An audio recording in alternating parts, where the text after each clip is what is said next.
Welcome to study channel. मेरा नाम है मोहम्मद कैसर। सबके लिए दोस्तों शिक्षक भर्ती का ऐलान हो गया है। सबके लिए कहने का मतलब ये है कि आप किसी भी स्टेट के हों और आपके पास कोई भी एलिजिबिलिटी हो, आप यहाँ पर आवेदन कर सकते हैं। और वो भी नहीं कि पदों की संख्या कम है, 1.5 लाख के आसपास यहाँ पर पद हैं। तो जल्द होगी एक और शिक्षक भर्ती। विभाग जुटा रहा है रिक्तियाँ। बात हो रही है दोस्तों बिहार की। बिहार इस समय सुपर फास्ट ट्रेन से भी तेज चल रहा है। वर्तमान में 1,70,000 पदों पर शिक्षक भर्ती की प्रक्रिया चल रही है। वो इस स्पीड से चल रही है कि छात्र भी कंफ्यूज हो जा रहे हैं कि क्या इतनी तेज़ी से कोई प्रक्रिया चल सकती है। नहीं तो छात्र को धरना करना पड़ता है, प्रदर्शन करना पड़ता है परीक्षा के लिए, रिजल्ट के लिए, डीवी के लिए। यहाँ पर तो छात्र अभी परीक्षा घर देकर आया तो डीवी का ऐलान हो गया, अभी डीवी होगा, रिजल्ट आ जाएगा। तो इस तरीके से बिहार में इस समय काम हो रहा है और काफ़ी बेहतरीन भी काम है। हालांकि छात्रों को तैयारी का मौका कम मिल रहा है, लेकिन ये सबके लिए है।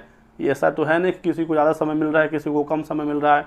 तो ये जो 1,70,000 पदों पर भर्ती की प्रक्रिया चल रही है, जल्द पूरी की जाएगी। और इसके बाद इसी साल पूरी उम्मीद है कि एक नई भर्ती लगभग 1.5 लाख पदों पर निकाली जाएगी। और अगर ये अक्टूबर में ही भर्ती आ जाए तो मैं बहुत ज़्यादा आश्चर्यचकित नहीं रहूँगा, क्योंकि जिस प्रकार से काम हो रहा है अक्टूबर नवंबर तक भी नई भर्ती निकल सकती है। यहाँ पर अपडेट आप देखिए क्या है कि शिक्षा विभाग ने सरकारी स्कूलों में शिक्षकों की नियुक्ति के लिए अगले चरण की योजना पर काम करना शुरू कर दिया है। विभाग इस बार प्रारंभिक, माध्यमिक और उच्च माध्यमिक विद्यालयों में रिक्त पदों की जानकारी जिलावार हासिल कर ली है। जिलावार हासिल कर ली है, करने वाली नहीं है, कर ली है। ये बहुत बड़ी बात है। नहीं तो हम लोग देखते हैं यूपी में जब किसी भर्ती को निकालना होता है तो साल भर अध्याचन ही मंगाए जाते हैं। एक बार विभाग पत्र लिखता है, उधर से कोई डेटा ही नहीं आता है। फिर पत्र लिखा जाता है कि इस दिन तक आप बताइए कितने पद रिक्त हैं, ईमेल आईडी दी जाती है, फिर कोई डेटा नहीं आता है। कुछ जिलों से आता है, कुछ जिलों से नहीं आता है। ऐसे करते करते तो साल बीत जाते हैं। लेकिन यहाँ पर देखिए अभी एक भर्ती चली रही है, अगले भर्ती के लिए रिक्तियों का डेटा आ गया। तो ये आप यहाँ से देख सकते हैं। जिलों ने यह जानकारी 2 दिन पहले ही भेजी है। जिलों से भेजी गई जो रिक्तियाँ हैं इसका समायोजन किया जा रहा है। विभागीय सूत्र बताते हैं कि सितंबर अंतिम सप्ताह अथवा अक्टूबर में नई भर्ती का ऐलान कर दिया जाएगा। और सूत्रों के मुताबिक ये जो नई भर्ती है इसे भी बीपीएससी ही करेगी। वर्तमान भर्ती काफ़ी अच्छी तरीके से किया गया, कहीं से कोई धांधली की खबर नहीं आई, कहीं से कोई पेपर आउट, पेपर लीक, कोई भी खबर इस प्रकार से नहीं आई। तो बीपीएससी ही अगली भर्ती कराएगा, बहुत ही अच्छी बात है। और जो अगली भर्ती है इसमें कौन कौन पद शामिल होंगे, तो किन्हीं भी कारणों से जो पद रिक्त रह गए, रिटायरमेंट से, कुछ मृत शिक्षकों की वजह से, और वर्तमान भर्ती में भी यदि पद रिक्त रह जाते हैं किसी भी रिजर्व कैटेगरी में, तो उन पदों को भी भरा जाएगा अगली भर्ती में। माध्यमिक और उच्च माध्यमिक में तो पद रिक्त रहेंगे ही रहेंगे वर्तमान भर्ती में, क्योंकि पीजीटी में तो 57,000 सीटें थी, 38,000 आवेदन आए हैं। तो यहाँ पर तो पद पहले से ही रिक्त हैं। तो इन पदों को नई भर्ती के जरिए भरा जाएगा। और माध्यमिक, उच्च माध्यमिक में पद इस वजह से रिक्त रह गए क्योंकि एस्टेट इसके लिए अनिवार्य होता है, और एस्टेट की परीक्षा अदर स्टेट वालों ने दी नहीं थी। तो सोचिए बिहार सरकार ने इतना अच्छा कदम उठाया कि तुरंत एस्टेट के लिए आवेदन लिया।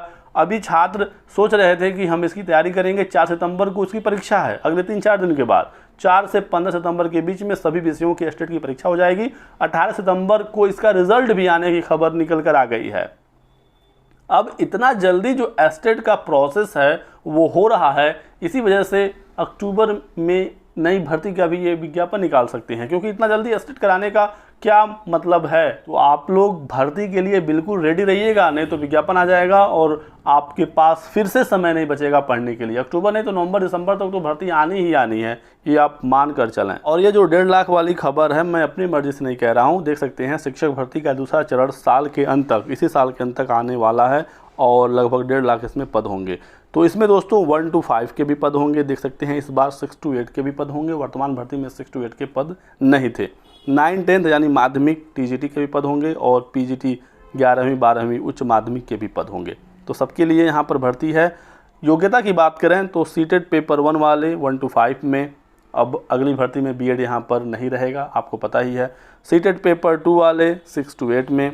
एस्टेट जो परीक्षा 4 सितंबर को होने जा रही है, तो यदि आप इसमें शामिल होने वाले हैं, आपने आवेदन किया ही होगा मैं आशा करता हूं, तो एस्टेट पेपर 1 वाले क्लास 9-10 का शिक्षक बन सकते हैं। एस्टेट पेपर 2 वाले क्लास 11वीं 12वीं का शिक्षक बन सकते हैं। तो आप DLED हों, BEd हों, CTET हों या STET हों, सबको मौका मिल रहा है। आप दूसरे राज्य के हैं तो भी बिहार में शिक्षक बन सकते हैं। CTET के आधार पर 1 to 5 और 6 to 8 में, STET के आधार पर 9, 10th और 11, 12th में। तो आपके सामने एक बहुत बड़ी अपॉर्चुनिटी है, इसका आप फ़ायदा उठाइए। ये समय अब जगने का है, नौकरी पाने का है। और जो वर्तमान भर्ती है इसमें भी कट ऑफ ज़्यादा नहीं जाएगा। PRT में, TGT PGT में तो लगभग सब सेलेक्ट हो जाएंगे, लेकिन PRT में भी कट ऑफ बहुत ज़्यादा नहीं जाएगा। या आपका किस्मत सही रहा तो आप इसी में सेलेक्ट हो जाएंगे, नहीं तो आप थोड़ी सी मेहनत कर देंगे, आज से अगर लग जाएंगे तो अगली भर्ती में आपको ज़रूर नौकरी मिल जाएगी। देख सकते हैं कि नई भर्ती में सुप्रीम कोर्ट का फैसला लागू हो जाएगा। आपको पता ही 11 अगस्त का जो फैसला सुप्रीम कोर्ट का आया है। और वर्तमान भर्ती में अभी पर्याप्त अभ्यर्थी नहीं है, इसी वजह से नई भर्ती आएगी, इसी वजह से स्टेट का भी परीक्षा हो रहा है। और वर्तमान भर्ती में पद खाली रहेंगे, दूसरी वैकेंसी आएगी, ये यहाँ पर सबको पता है, शिक्षा विभाग को पता है, और इसी वजह से नई भर्ती की तैयारियाँ शुरू हो चुकी हैं। बाकी आप खुद समझदार हैं, आपको खुद फैसला लेना है कि आपको किस तरीके से पढ़ना है, क्या स्ट्रेटजी बनानी है, या फिर ऐसा ही टाइम पास करना है और सिर्फ भर्तियों का फॉर्म भरना है, एग्ज़ाम देना है और रिज़ल्ट जैसा हर बार आता है वैसा ही रह जाएगा यदि आप अभी भी नहीं सचेत हुए तो। ये रहा आज की वीडियो में एक बहुत ही महत्वपूर्ण अपडेट। वीडियो को लाइक करिएगा, चैनल को सब्सक्राइब करके बेल आइकन दबा लें ताकि आपको सभी जानकारियाँ इसी प्रकार से मिलती रहे। Thanks for watching.